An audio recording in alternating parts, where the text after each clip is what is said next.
இவ்வாறுதான் அன்று தங்கள் தாய் அநியாயம் செய்தார்கள். இவ்வாறுதான் அவர்கள் பாவத்திற்கு துணை புரிந்து அதர்மத்திற்கு ஆதரவளித்தார்கள்.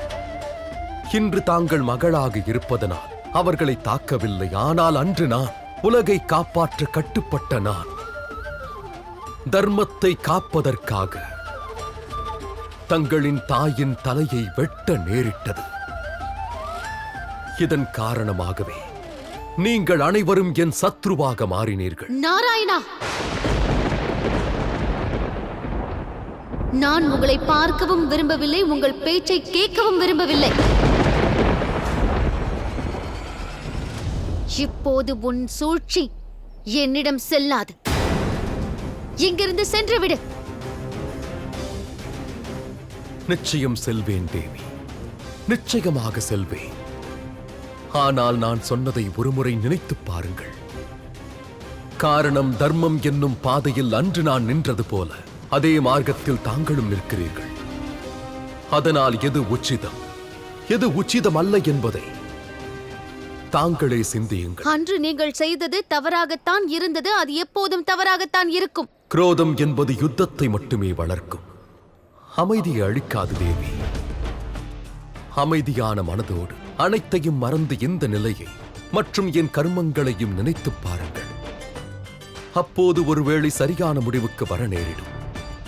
நான் தவறானவன் என்று தெரிந்தான் நான் நாராயணன் மீண்டும் தங்கள் முன்னால் தோன்ற மாட்டேன்.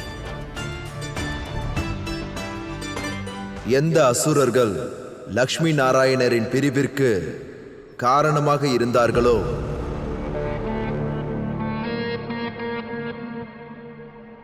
இப்போது அவர்களே நாராயணரையும் பார்கவியும் சேர்த்து வைப்பார்கள்.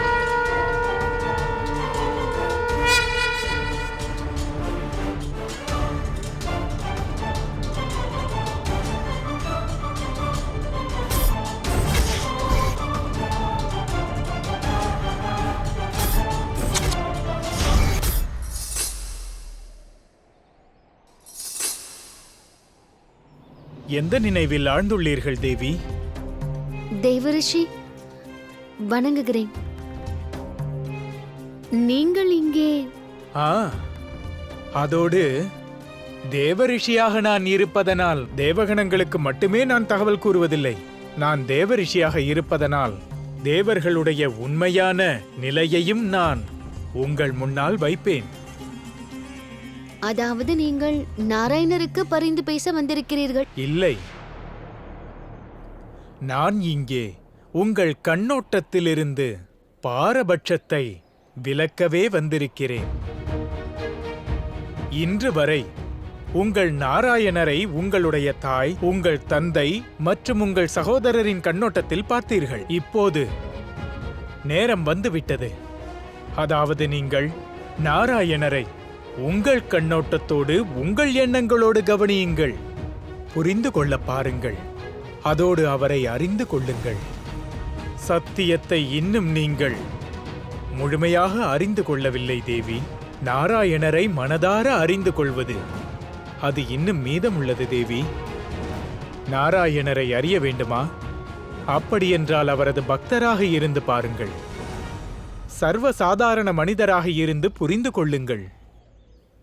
நாராயணரின் சத்தியம் உங்கள் பின்னாலேயே இருக்கிறது தேவி. நீங்கள் அதை திரும்பி மட்டும் பார்த்தால் போதும்.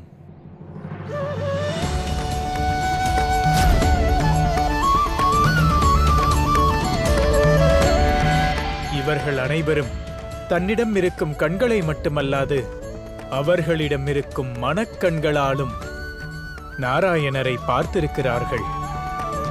அவர்கள் தரிசனத்தின் சுகத்தை அனுபவித்தவர்கள்.